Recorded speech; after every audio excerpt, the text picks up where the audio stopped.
these circumstances are getting even more weirder and probably a lot more than you bargained for. This is Solomon as Game of Loot. I'm Naruto, Shippuden episode 350. No, 350, Minato's death. And wow, this was kind of a unusual piece, because there were surprises. Continuing forward, it's your start and the opening, and then you get a meeting with Minato. Now that he's so cocky, he's talking to the Anbu about certain people causing trouble, because they don't want to be controlled by the great nations of fire, air, wind, and earth because of the Great Ninja War. They're causing trouble. He explains. Kakashi later trains to use the Chidori, and he's still thinking about Rin, that he killed Rin, and he's trying to keep focus, because remember what I said, PSD, post-traumatic stress, and the guilt of killing his friend, and things are getting even more heated up for Kakashi. He's literally on the edge. He's even ignoring his friends, like for example, Guy, when he was a kid, he keeps ignoring Guy no matter what. Even all he does do is try to help him, and tries to even give him some support, but he just brushes Guy aside. Alright, continuing forward, after that, now you got Hidden Leaf Scouts. They're patrolling the border, watching out, from a tower, and then they see something's attacking. They're hidden Shinobi from the Hidden Stone village. Shinobi from the village in the stones. They making their move. They're doing something. They're attacking the tower and try to overwhelm them, even though the treaty has already been signed. But then the Anbu shows up, Kakashi's group. They show up.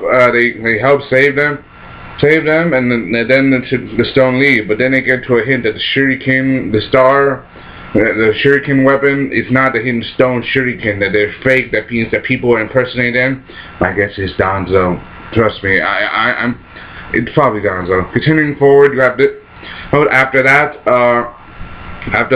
Kakashi goes after them. He takes them out one at a time, showing no mercy.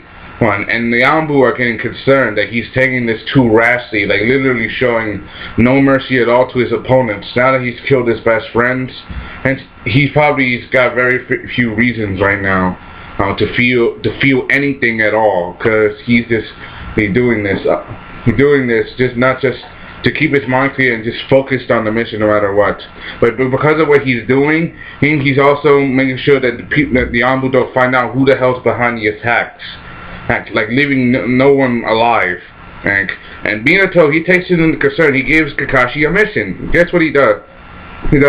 He makes him Kushina's bodyguard when she finds out that she's pregnant. And with this, Kakashi's mind is calm right now, because this way he's not doing anything violent. And because with this, he can always keep him under control and won't do anything crazy. And I like this episode because you get mixed rehaps of old episodes. For example, episode when found out she was pregnant. For example, episode 248, 249, and 250.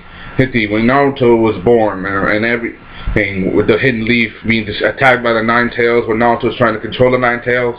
You get all that, and I kind of like that. And it proves that not only Kakashi's trying to keep Kakashi in control, because Minato's still looking out for him. Remember, he is his teacher. But also that he's been looking out for Naruto even before he was born. I still don't get why they didn't put that in the manga, because this was an interesting story. Because I know this is strictly filler, and I know they're buying time, but I like this because they put old episodes, they mixed a little bit of old episodes with it. And Kakashi, he does his job. He looks out for her in the snow, whether she's eating, behind their house. He does everything. And meanwhile, after the 10 months are passed, and Kushi is getting ready to give birth, Minato decides to give Kakashi a break. And he's done being her bodyguard, and the third Hokage will handle it. And he doesn't want Kakashi to go to the Anbu right away, because he knows if he does that, he's gonna keep doing violence. He's gonna keep doing what he did last time, because probably gonna get off the mission, keep doing something violent, and probably won't listen. And meanwhile, after that, he goes to visit Rin's grave. Rin's grave, In fact, this was part of the original manga. This was part of the manga. This is straight canon that he visits her grave. He even puts new flowers on that because he still cared for her. And he tells her that he's been sworn to secrecy that Minato sensed that his son's going to be born. He's going to be a father. After that, he leaves and he goes to the memorial stone to say hello to Obito. Meanwhile, you have Obito in his mask, and he sees him and Rin's grave. Guess what he does? He rips the flowers off and throws them aside because he feels like he doesn't deserve to be Rin's or pay her respect since he's the one who killed her, and that's pretty obvious. You know what I'm talking about. After that, you get after that, you get something big happens. You get you get to the part where the Nine Tails attacks. The whole episode, from the guy being drunk, leaving the bar, he's arguing Kakashi and Guy talking. Even Itachi as a young boy holding baby Sasuke in his hands and saying, "No matter, don't worry, Sasuke. No matter what, your big brother will always protect you." And Itachi, he always was a sharp guy, especially as a child.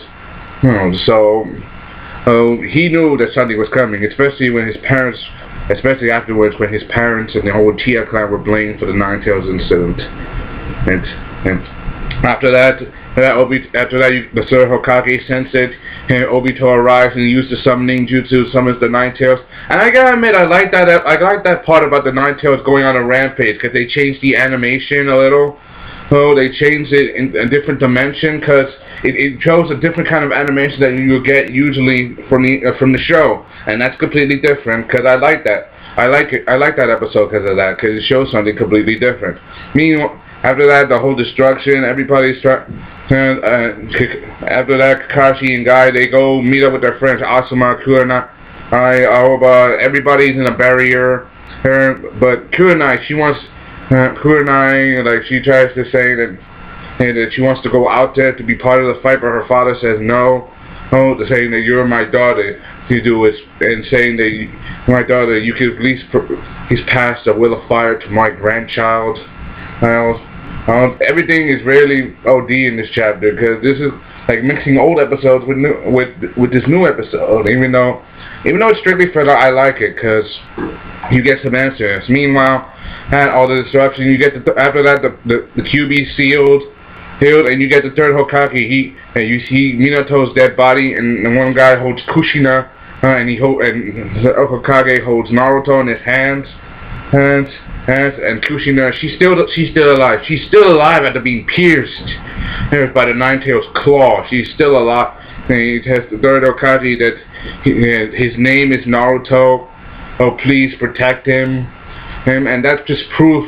And now we get to know how the third Hokage found out his name. But it was pretty interesting. It's really interesting.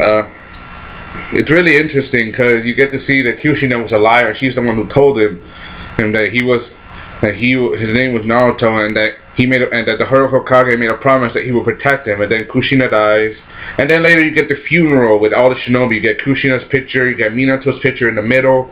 It's the same way when the third Hokage died. They had his funeral. It's the same thing. If you watch the old Naruto episode, trust me, the third Hokage forever. It's the same thing. And after that, Minato is even more Kakashi is even more distraught. Now that the girl Hokage his teacher is dead, who was left that he cares for in the world anymore? Well, he cares about that, and that means that everything he had is literally being ripped apart. But he tries to stay focused because he's stronger than that. While at the same time you have the Hokage, you have the meeting, the Jonin meeting about who's going to be the new seat of Hokage, even though Minato was only in it for under a year. It's still, they don't want to feel it. They don't want anyone to feel it. The third Hokage makes the option of making himself take over again until the next Hokage shows up. But Danzo, he disapproves. He literally disapproves because Danzo's always wanted the seat of Hokage for himself.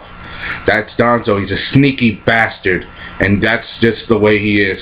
But Danzo won't get his way. Hey, and and he doesn't. Meanwhile, you have Kakashi going to Minato's grave. He's just thunderstruck, and then guess who shows up? Danzo, making him an offer to join him. Literally join him and just cast aside the third Hokage. Hey, just so he can have someone with the Sharingan under his position.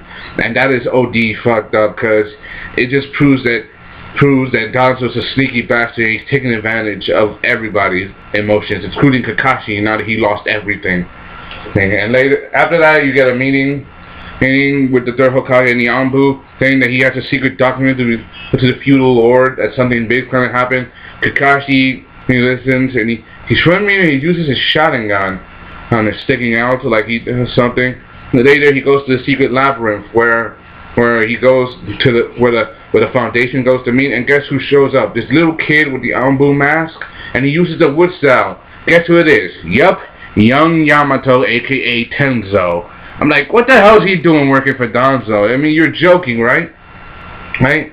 At least this way why? And then Danzo shows up and makes him stop. They say he invited Kakashi down here, and Kakashi's just weirded out because how does a kid use his wood style? And I don't know how, and he doesn't know how.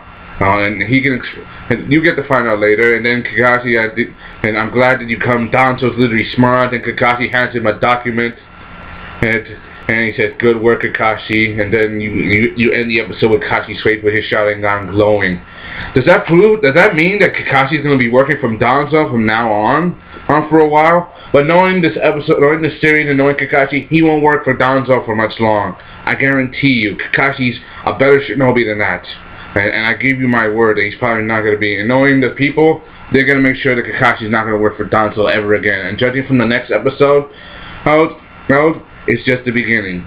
And if I give this episode a rating, I give it at least 3 out of 5, because you get at least some old episodes that I liked, and those were strictly canon, and also some new ones, and also some unexpected surprises.